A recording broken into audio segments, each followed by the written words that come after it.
Tao. Nothing in the world is as soft as yielding as water. Yet, for dissolving the hard and inflexible, nothing can surpass it. The weak can overcome the strong. The soft can overcome the hard. Everyone knows this truth, but few can practice it. Water softness.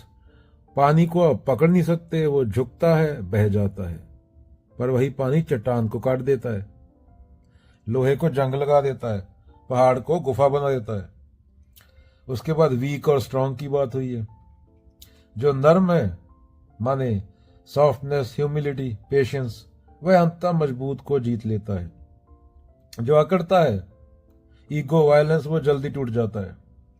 उसके बाद universal law की बात हुई है, सब जानते हैं, लेकिन जीवन में अपनाना कठिन है। थ्योरी में जानना इजी है, पर लोग मोस्टली थ्योरी में नहीं जानते, क्योंकि लोग सॉफ्टनेस को कमजोरी समझ लेते हैं, जबकि ताओ कहता है वही असली ताकत है जिसको तुम सॉफ्टनेस बोल रहे हो।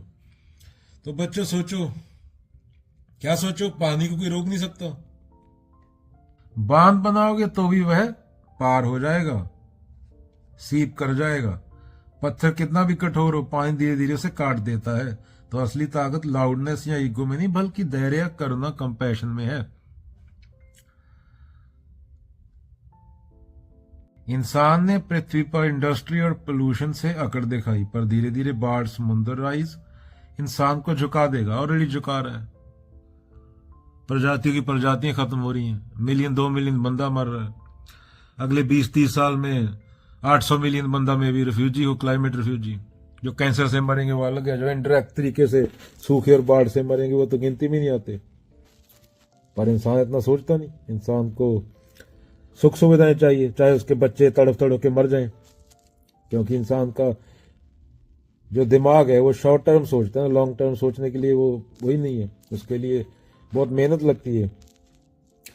वो एक इन्वेस्टिंग का कोड याद आ गया, बोलते हैं हिरोशिमा और नागासाकी एक दिन में तबाह हो गए थे, पर रोम एक दिन में बना नहीं था। Hiroshima and Nagasaki destroyed in a day, but Rome didn't built in a day.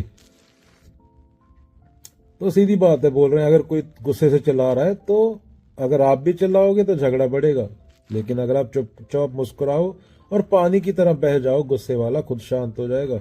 यही है सॉफ्टनेस की ताकत, यही है पानी की ताकत।